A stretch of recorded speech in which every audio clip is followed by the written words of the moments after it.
Hello everyone, I am Pramod from Indian English grammar. So guys, Indian English grammar के channel पर एक बार फिर से स्वागत है आपका। और आज के इस वीडियो में हम आपको विशेष रूप से बताने वाले हैं कि सब्जेक्ट वर्ब एग्रीमेंट क्या होता है, राइट। तो ये सब्जेक्ट वर्ब एग्रीमेंट जो है गाइस, ये बहुत ही इंपॉर्टेंट पॉइंट है, जो कि अगर आप इसे विशेष रूप से समझेंगे तो आप किसी छोटी क्लास में हैं या बड़ी क्लास में हैं, सभी क्लास के लिए ये बहुत ज़्यादा इम्पॉर्टेंट है। और यदि आप किसी कॉम्पिटिटिव एग्ज़ाम में काम कर रहे हैं या उसके लिए तैयारी कर रहे हैं तो भी आपके लिए बहुत ही खास और बहुत ही विशेष है, राइट। तो आज मैं इस वीडियो में टोटल 10 ऐसे रूल्स बताऊंगा जिसे अगर आपने जान लिया तो सब्जेक्ट वर्ब एग्रीमेंट की जो प्रॉब्लम है ये बहुत सारा आप क्लियर कर डालेंगे, ठीक है। तो गाइस, सबसे पहले तो मैं आपको बता दूं, सब्जेक्ट और वर्ब एग्रीमेंट का मतलब ये है कि कोई भी एक छोटा सा सेंटेंस या बड़ा सा सेंटेंस है, उसमें दो चीज़ें होती हैं। एक होता है आपका सब्जेक्ट और दूसरा होता है आपका वर्ब, राइट। कभी कभी मेन वर्ब होता है केवल और हेल्पिंग वर्ब नहीं होती है, और कभी कभी क्या होता है कि मेन वर्ब नहीं होता है, हेल्पिंग वर्ब ही मेन वर्ब का काम करती है। तो दोनों को हम वर्ब कह सकते हैं, ठीक। जैसे मान लीजिए फॉर एग्जांपल यहाँ पे आर लगाया गया है, तो ये आपका एक ओवरऑल मेन वर्ब का काम कर रहा है, क्योंकि कहा जा रहा है कि Raju and Rani are friends. मतलब इसमें ऐसा कुछ नहीं है ना, आर का मतलब याद रखना कि मेन वर्ब उसे कहते हैं जिसका हम 5 फॉर्म बना सकते हैं, first form, second form, third form, fourth form and fifth form, ठीक है। और जिन शब्दों का, जिस वर्ब का हम 5 फॉर्म नहीं बना सकते हैं उसे हम मेन वर्ब नहीं कहते हैं, लेकिन जब वो 5 फॉर्म वाला वर्ब ना हो तो वहाँ पे ये हेल्पिंग वर्ब ही आपका मेन वर्ब का काम करता है, ठीक। तो अब यहाँ पे तो मेन वर्ब का काम यही कर रहा है। तो हमें ये समझना है गाइस कि जब एक सेंटेंस में मान लो यहाँ पे राजू एंड रानी ये 2 सब्जेक्ट हैं इसमें, जो कि ओवरऑल प्लूरल सब्जेक्ट हैं कि सिंगुलर हैं। कहने का मतलब अगर ये प्लूरल सब्जेक्ट हैं तो इनके साथ में हमें प्लूरल वर्ब भी लगाना है। अगर ये सब्जेक्ट सिंगुलर हैं तो इसके साथ में हमें सिंगुलर वर्ब लगाना है। तो अगर आप सिंगुलर सब्जेक्ट के साथ में सिंगुलर वर्ब और प्लूरल सब्जेक्ट के साथ में प्लूरल वर्ब, कहने का मतलब नियम से अगर सब्जेक्ट के हिसाब से वर्ब और वर्ब के हिसाब से सब्जेक्ट अगर रखते हैं तो इसी को हम कहते हैं सब्जेक्ट एंड वर्ब एग्रीमेंट, ठीक है। तो अब आइए हम एक एक करके सारे रूल्स को जानते हैं और 100% सीखते हैं कि क्या रूल्स है, विशेष रूप से उसको जानें, राइट।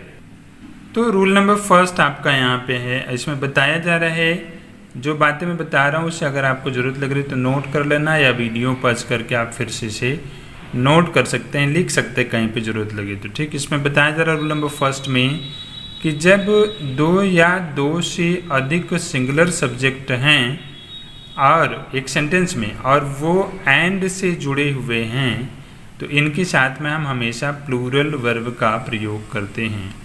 आप यहाँ पे देख रहे हैं राजू एंड रानी जो हैं वो सिंगुलर सब्जेक्ट हैं जो दोनों एंड से जुड़े हुए हैं, इसलिए ये प्लूरल का काम कर रहे हैं और इनके साथ में हम आर का प्रयोग किए हैं। वैसे यहाँ पे तो ये आपका मेन वर्ब का काम कर रहा था, यहाँ पे आप देखेंगे मेन वर्ब ये है, इसमें हेल्पिंग वर्ब नहीं है, राइट।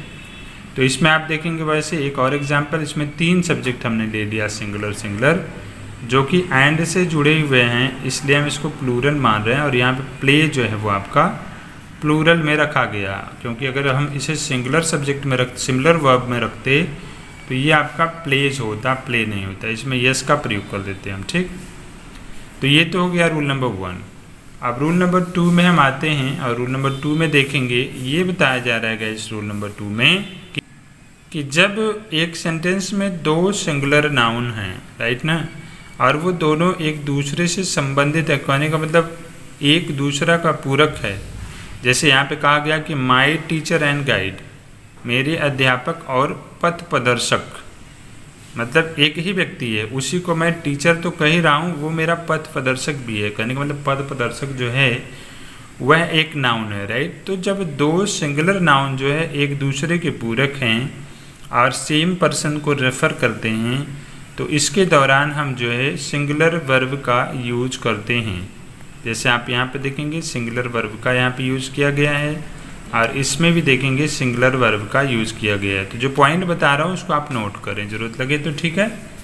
अब हम आते हैं पॉइंट नंबर 3 पे, मतलब रूल नंबर 3 को देख लेते हैं। रूल नंबर 3 में क्या बताया जा रहा है इसको देखेंगे हम यहाँ पे। रूल नंबर 3 में गाइज ऐसा बताया जा रहा है कि जब दो शब्द ओवरऑल, पॉइंट नंबर 3 की बात कर रहे हैं, जब दो शब्द सब्जेक्ट ओवरऑल या नाउन ओवरऑल या दो वर्ड्स जो हैं वो विथ से जुड़ते हैं या फिर एज वेल एज से जुड़ते हैं, तो उसमें भी हम सिंगुलर वर्ब का प्रयोग करते हैं। यहाँ पे आप देखेंगे दोनों में, ये आपका मेन वर्ब के साथ वाला एग्जाम्पल है, ये विदाउट मेन वर्ब वाला, मतलब जिसमें हेल्पिंग वर्ब ये आपका मेन वर्ब का काम कर रहा है। ठीक, तो ये बहुत ही इंपॉर्टेंट पॉइंट है गाइस, जो आप जान जाएं तो 100% आप दुनिया का कोई भी सेंटेंस ऐसा कहीं कन्फ्यूजन में आपके लिए आए कि इज कहाँ लगेगा, आर कहाँ लगेगा, या फिर सिंगुलर वर्ब या प्लूरल वर्ब कहाँ लगेगा, तो ये आपको बहुत ही ज़्यादा फ़ायदेमंद है। ठीक, अब यहाँ पे आएंगे हम आपको रूल नंबर 4 में बताएंगे, बिल्कुल सिंपल है, इसको भी समझ लीजिए। जब ऐसा कोई सब्जेक्ट हो, कहने का मतलब दो या दो से अधिक सब्जेक्ट हैं और एक सिंगुलर फॉर्म में है लेकिन वो जुड़े हुए हैं आइदर आर से या फिर आर से या फिर नाइदर एंड नार से जुड़े हुए हैं, तो उसके साथ में भी हम सिंगुलर वर्ब का ही यूज़ करेंगे।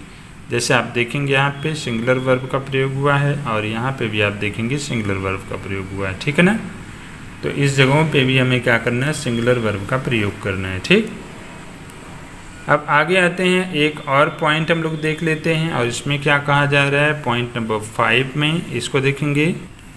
पॉइंट नंबर 5 में गाइज ये कहा जा रहा है कि जब दो सब्जेक्ट अलग अलग नंबर के, मतलब कोई सिंगुलर नंबर हो कोई प्लूरल नंबर हो, है ना, और या कोई व्यक्ति जो कि अलग अलग नंबर के हों और वो जुड़े हों आइदर आर से या नाइदर नार से, तो उसके भी साथ में हम सिंगुलर वर्ब का प्रयोग करेंगे। जैसे आप यहाँ देखेंगे सिंगुलर वर्ब है और यहाँ पर भी आपका सिंगुलर हेल्पिंग वर्ब है, समझ रहे हैं नहीं? ओके, कोई भी टेंस हो, ऐसा नहीं जरूरी केवल यही टेंस हो, टेंस कोई भी हो, present tense, past tense, future tense, कोई भी टेंस हो, किसी भी टेंस का सेंटेंस हो, इसी रूल पर आधारित होता है। ठीक, तो इसमें फ़र्क आपने देख ही लिया है ना, ये जो आइदर आर है, टू या टू से अधिक सब्जेक्ट जो हों वो सिंगुलर नंबर में हों और अगर आइदर आर नाइदर नार से जुड़े हुए हैं तो उसके साथ में भी हम सिंगुलर लगाएंगे। और यहाँ पे है कि दो सब्जेक्ट जो हैं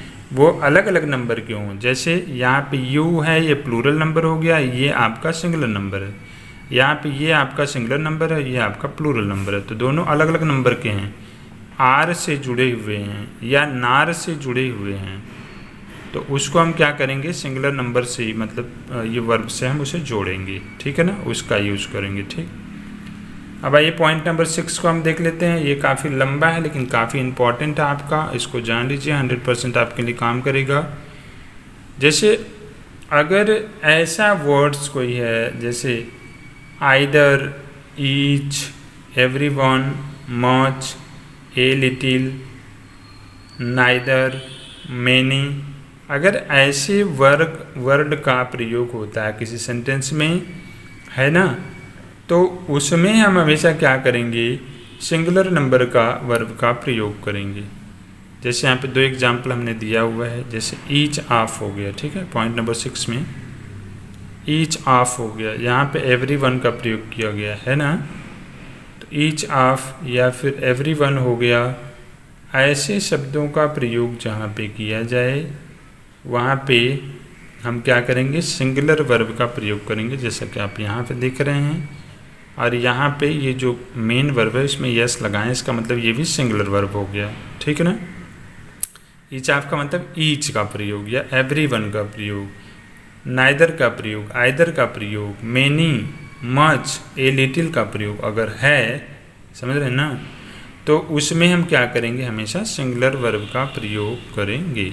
राइट, पॉइंट नंबर 7 में आते हैं गाइस, ये भी काफ़ी इंपॉर्टेंट पॉइंट है। और हाँ, याद रखना कि आपके लिए मैं ग्रामर की विशेष पढ़ाई करा रहा हूँ ताकि आप ग्रामर की पढ़ाई डेली करते रहें। आप किसी कंपटीशन में हों या फिर आप किसी क्लास के एग्ज़ाम दे रहे हैं, छोटी क्लास हो बड़ी क्लास हो, इससे कोई मतलब नहीं, आप डेली पढ़ाई करो, बिल्कुल फ्री सब्सक्रिप्शन है, ज्वाइन करो फ्री में, सब्सक्राइब करो और कंटिन्यू पढ़ाई करिए, बहुत ही ज़्यादा आपको बेनिफिट यहाँ पे मिलेगा। हमारा उद्देश्य है कि आप सफल हो, राइट। इसके अलावा हमारा एक और चैनल है जिस पे मैं आपको इंडियन इंग्लिश स्पीकिंग क्लास के नाम से स्पोकन क्लास कराता हूँ। आप चाहें तो उस पर भी ज्वाइन करके स्पोकन इंग्लिश आसानी से घर बैठे बैठे सीख सकते हैं, ठीक। ये पॉइंट नंबर 7 है गाइज। इसमें बताया जा रहा है कि अगर ऐसे वर्ड्स जैसे several, a few, both, many ऐसे शब्दों का प्रयोग हो, समझ रहे ना, तो इसका हम क्या करेंगे भाई, हमेशा प्लूरल वर्ब का इस्तेमाल इसमें करेंगे। जैसे आप यहाँ पे देख रहे हैं वर्ब प्लूरल है, वर्ब यहाँ पे हैव भी है जो वो आपका प्लूरल है। पॉइंट जहाँ भी आपको समझ में आ रही है वहाँ पे नोट जरूर कर लेना, ठीक। लास्ट सेकंड थर्ड लास्ट आपका पॉइंट नंबर 8 आपका है। इसमें कहा जा रहा है कि कुछ ऐसे नाउन जो प्लूरल फॉर्म में होते हैं लेकिन उनका जो मीनिंग निकलता है वो सिंगुलर का निकलता है, तो उसको हम क्या करते हैं, उसके साथ में सिंगुलर वर्ब का प्रयोग करते हैं। जैसे न्यूज़ है ना, या फिर इंफॉर्मेशन है। न्यूज़ या इन्फॉर्मेशन जो हैं ये अपने प्लूरल फॉर्म में होते हैं, सिंगुलर प्लूरल एक ही हैं, ठीक है ना। ओके, इनका कोई प्लूरल फॉर्म नहीं होता, तो ये सिंगुलर ही है माने, और इसका मीनिंग जो निकलता है वो हमेशा सिंगुलर में ही निकलता है, इसलिए इसके साथ में भी हम सिंगुलर वर्ब का यूज करेंगे। सेकेंड लास्ट आपका आ गया, मतलब कि पॉइंट नंबर 9 में। पॉइंट नंबर 9 में क्या कहा जा रहा है, अगर कोई कलेक्टिव नाउन है और वो सिंगुलर में है, ठीक है ना, लेकिन ओवरऑल उसका जो प्रयोग हुआ है सिंगुलर में हो या प्लूरल में हुआ है, समझ रहे ना, तो हम क्या करेंगे, उसके साथ में सिंगुलर और प्लूरल दोनों प्रकार के वर्ब का प्रयोग कर सकते हैं। ये जरूरी नहीं कि उसके साथ में केवल सिंगुलर ही रखेंगे या प्लूरल रखेंगे। आप चाहें तो सिंगुलर भी रख सकते हैं, चाहें तो आप प्लूरल भी रख सकते हैं। कहने का मतलब कलेक्टिव नाउन के साथ में यूजुअली चाहे वो सिंगुलर है या प्लूरल है, उसके साथ में हम क्या करेंगे भाई, हमेशा सिंगुलर या प्लूरल दोनों का प्रयोग कर सकते हैं, ठीक।